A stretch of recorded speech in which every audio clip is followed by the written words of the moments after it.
Why should anyone care about losing nature? Why are we losing nature? What's up with losing nature? Not long ago, the bald eagle was on the endangered species list, on the brink of extinction. It took a lot of effort to bring that rascal back.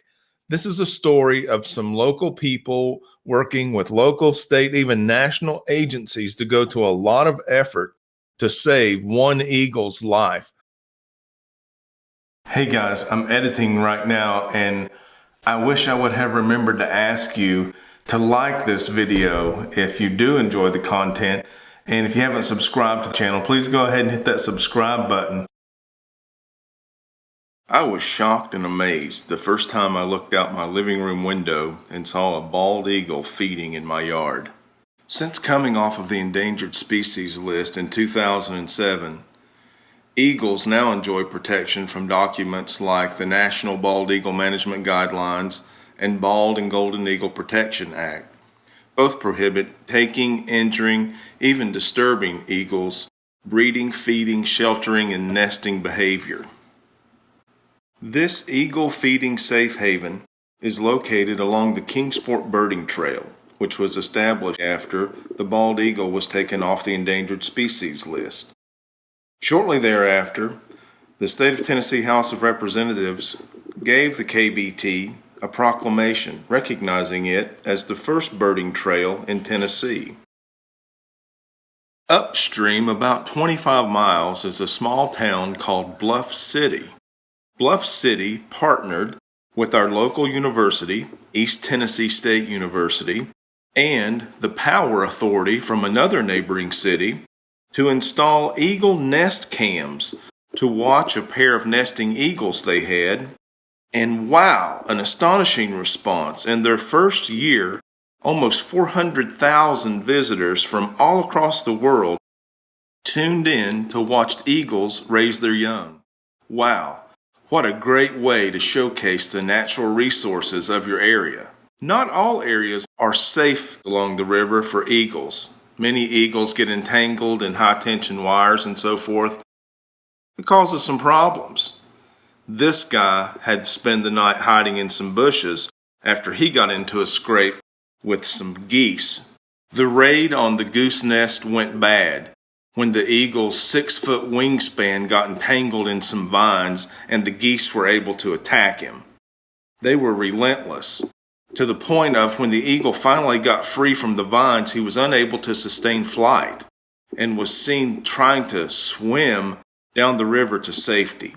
The news media responded and picked up the report, which ran as headlines the next day. Rumble on the river, they said.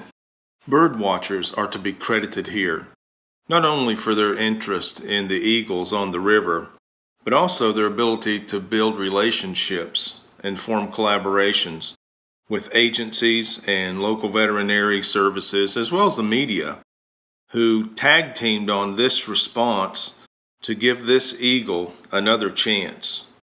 The eagle was certainly exhausted and injured, as you can see in the video, unable to sustain flight. With its wings laying out flat like that across the rocks, you wondered if maybe you were seeing the eagle's last attempt at life. It certainly didn't look like there could be a positive outcome based on the condition of the eagle. Just so sad to watch it struggle along the bank of the river. And then back in the water, you can see it just using so much energy just to try and keep its head above water. The agent was able to easily rescue and retrieve the eagle, and at this point there was a sigh of relief. And there's the eagle just struggling to hang on. The feeling from the onlookers was that maybe this guy will have a chance now that we have him captured.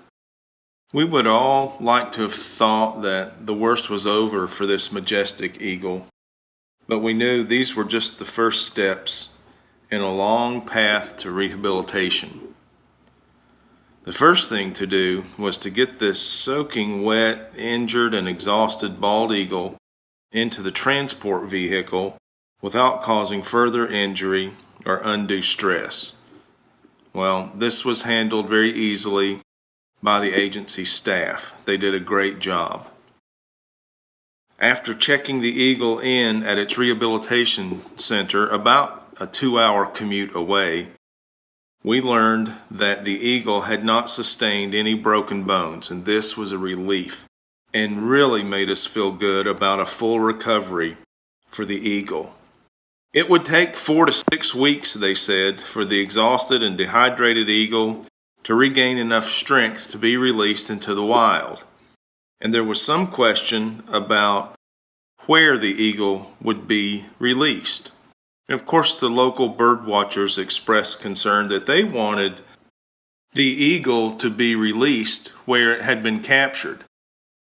As a matter of fact, the entire incident involving the eagle sustaining its injuries had occurred right beside a sacred island of the Cherokee Nation that was important in Native American culture and spiritual customs.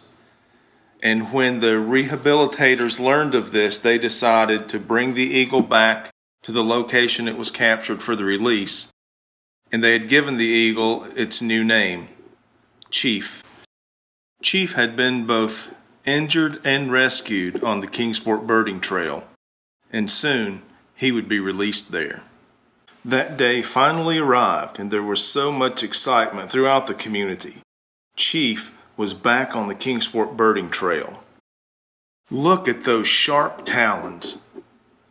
Before Chief could be released back into the wild, a band was to be placed on his leg. As a bird bander, there's only one time I have ever used a band larger than this one, and that was for a great horned owl. Bird bands help to organize data to conserve and preserve both birds and their habitat. Cheers rose from the crowd and camera shutters clattered as Chief was released and soared triumphantly across the river that was nearly his end. The newspaper again ran a headline on Chief, and this time it said, "Where Eagles Dare." What a happy ending to a great story. And as for the other eagles here on the river, well, just this week we had another visitor, this time a juvenile bald eagle. Looks like he made a failed attempt to feed after perching in a tree in my yard, going down to the river for a snack, and coming up empty-handed. As far as this next generation goes, I guess they're going to have to rely on progressive-minded leaders. And they're going to have to stand up to make sure that we, as Americans, are able to enjoy our national treasure, the bald eagle, the symbol of our nation, for generations to come. Cincinnati Zoo had the last Carolina parakeet. Died. Many expeditions in the swamps looking for an ivory-billed woodpecker. Gone. What is extinction? Extinction is failing to exist. It's sad that it happened, but the future is bright.